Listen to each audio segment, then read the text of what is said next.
अस्सलाम वालेकुम viewers, this is एज़ल्ला फाउंडेशन चैनल। आज हम आपके साथ हाज़िर हुए एक नए सब्जेक्ट, यानी जो हमारा चल ही रहा है, ऐसा नहीं है कि न्यू है, मींस उसकी इब्तिदा है। तो वो सब्जेक्ट है the code of civil procedure.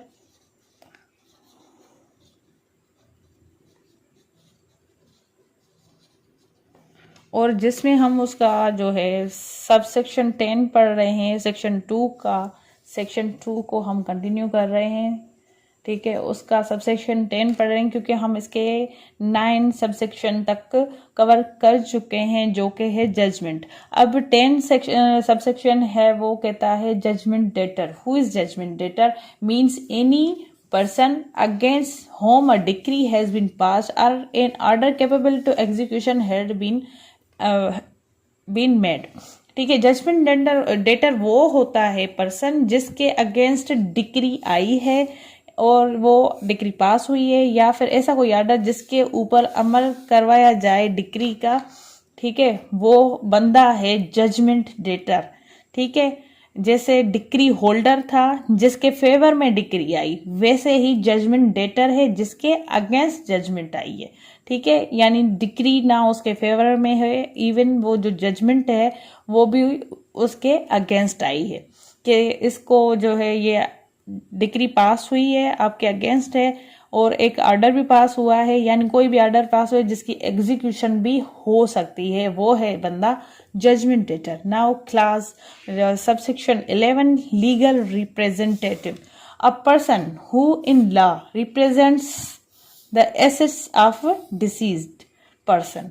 यानी एक ऐसा बंदा कानून की नजर में जो के रिप्रेजेंट करे, पेश करे स्टेट यानी मिल्कियत या असासे, ठीक है, प्रॉपर्टी या असासे जो है वो जाहिर करे यानी पेश करे किसके तरफ से? जो के मुर्दा पर्सन है, फौत शुदा पर्सन के असासे जाहिर करे, ठीक है, वो बंदा, यानी उसको ऐसा रिप्रेजेंट करे कि I am the entitle of that state, ठीक है, वो डिसीज पर्सन की।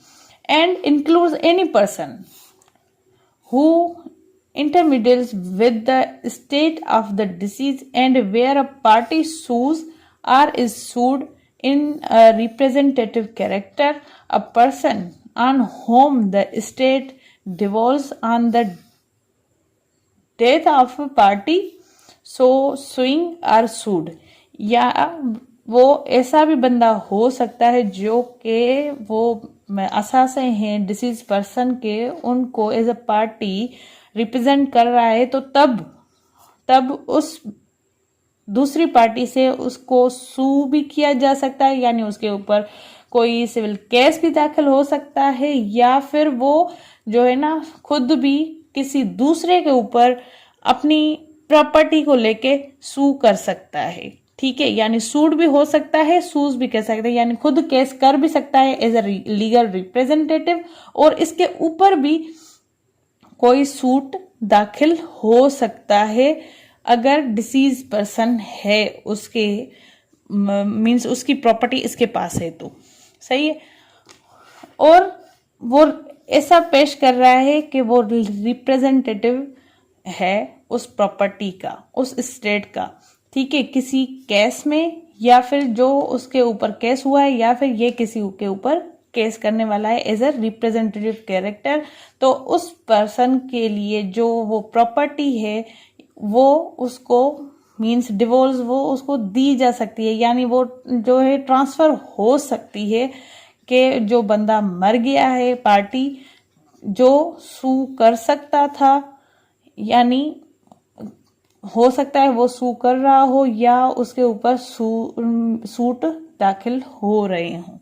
यानी सीधी सीधी बात ये है कि कोई बंदा मर गया है, उसकी जो पीछे प्रॉपर्टी है उसके ऊपर या तो केस हुए हैं, या फिर उसको नीड है, अपनी जो प्रॉपर्टी उसकी छोड़ी हुई है वो है किसी दूसरे के कब्जे में, तो वो लीगल रिप्रेजेंटेटिव के पास ये राइट डिवॉल्व होता है कि वो जो है ना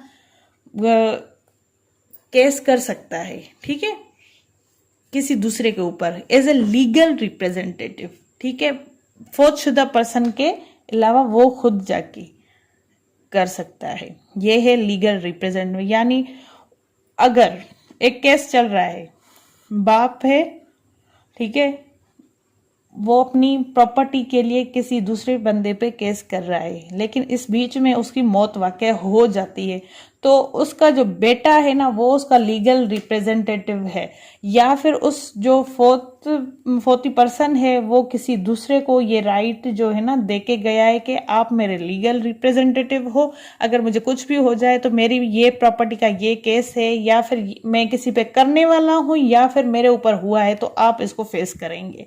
ठीक है, ये है लीगल रिप्रेजेंटेटिव। अब है subsection 12 mean profits. Mean profits means of property means those profit which the person in possession of such property actually received or might with ordinary diligence have received from therefrom, together the interest on such profit, but shall not include profit due to improvement made by the person in wrongful possession। ठीक है, mean profit वो होता है कि एक person की property है, ठीक है, प्रॉपर्टी है एक पर्सन की और पोजीशन में है दूसरे की, और उस प्रॉपर्टी से रिलेटेड जो भी उस दूसरे पर्सन को जिसने कब्जा किया है उसको रिसीव होगा, या फिर कोई ऐसी चीज जो कि ऑर्डिनरी डिलीजेंसी से रिसीव हुई है, यानी एक मफलत के हिसाब से रिसीव हुई है उसको, तो उसको हम कहेंगे मीन प्रॉफिट। और उसमें ये जो है ना उसमें इंटरेस्ट वगैरह है, जैसे कोई प्रॉपर्टी है, घर है, और वो कहीं पे रेंट पे दिया गया है, तो दूसरे बंदे ने उस पे जो है ना कब्जा तो किया है घर पे, लेकिन उसकी जो रेंट वगैरह की जो अमाउंट मिल रही है वो भी वो ही यूज करा है, यानी जो इंटरेस्ट है वो भी वो ही यूज करा है, तो इसको कहेंगे हम मीन प्रॉफिट। और ऐसे प्रॉफिट को हम मीन प्रॉफिट कहेंगे, बट वो प्रॉफिट उसमें इंक्लूड नहीं होगा जो कि उसने इम्प्रूवमेंट की है उस पर्सन ने, जो कि उसके रंगफुल पोजीशन में है, यानी वो जो घर उसकी पोजीशन में है, जो मैंने मिसाल दी कि एक घर है उसने वो कब्जा किया है, तो अगर उसके उस घर के अंदर वो किसी दीवार पे कलर करवा रहा है, कोई दीवार बनवा रहा है, या फिर कोई उसके अंदर टैंक्स वगैरह जो है खराब है उनको ठीक करवा रहा है, तो वो ये चीजें ना मीन प्रॉफिट में इंक्लूड नहीं होंगी। ठीक है, इसके अलावा जो इसकी अमाउंट वगैरह मिलती है, या फिर ये सेल करता है या कुछ और करता है, तो उससे जो भी इसको फायदा होगा वो मीन प्रॉफिट कहा जाएगा। लाइकवाइज कोई खेत है, ठीक है, ये खेत है, इस पे ये है ए का और इस पे पोजीशन है बी की, ओनर है ए, पोजीशन है बी के पास, तो इस खेत के ऊपर जो भी फसलें वगैरह होंगी और इसमें जो भी इस लैंड से जो भी फायदा होगा बी को पोजीशन के ड्यूरिंग, तो इसको हम कहेंगे मीन प्रॉफिट। ठीक है, यानी उसने जो है ना रॉन्गफुल वे से पोजीशन में लेके उससे वो सारे इंटरेस्ट खा रहा है। सही है। Now subsection 13 movable property. What is movable property? Movable property includes growing crops, यानी इसमें जो उगती हुई फसलें हैं वो मूवेबल प्रॉपर्टी है, यानी जो चीजें एक जगह से दूसरी जगह ट्रांसफर हो उसको हम मूवेबल प्रॉपर्टी कहेंगे। ठीक है, बट इसमें जो खेत के अंदर ट्रीज है ना, क्योंकि वो भी तो कट के और दूसरी जगह से वो इसमें काउंट नहीं होंगे। Order subsection 14 order the formal expression of any decision. ठीक है, एक रिटन डिसीजन हो, किसी भी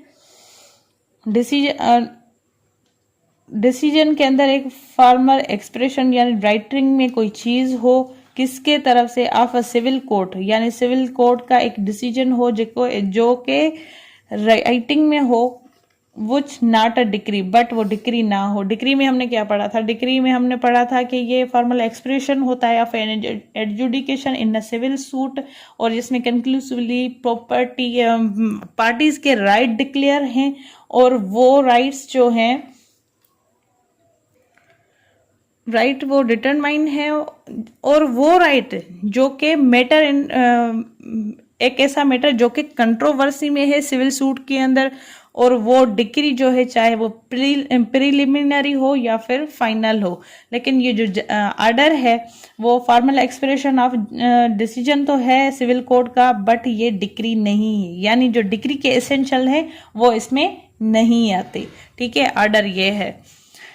now subsection 15 pleader. Pleader means any person, कोई भी बंदा, इंटाइटल्ड टू अपीयर, जिसके पास ये हक हो कि वो अपीयर हो सकता है, एंड प्लीड फॉर एनदर, और वो प्लीड कर सकता है यानी जो मुकदमा है वो चला सकता है।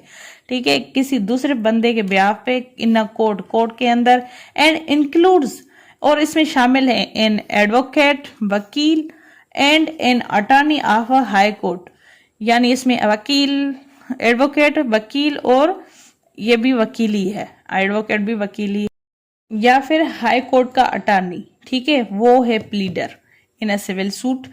Prescribed, what is means meaning of prescribe? Prescribe means prescribed by rules, यानी प्रिस्क्राइब का मतलब है जो के रूल में बताया गया है, लिखा गया है, मेंशन किया गया है, जाहिर किया गया है, ये है प्रिस्क्राइब। सेक्शन 16। ठीक है, ये था CPC second part of definition. So आज के लिए इतना ही, अपनी दुआ में मुझे याद रखें। अल्लाह आपका हामी नासिर।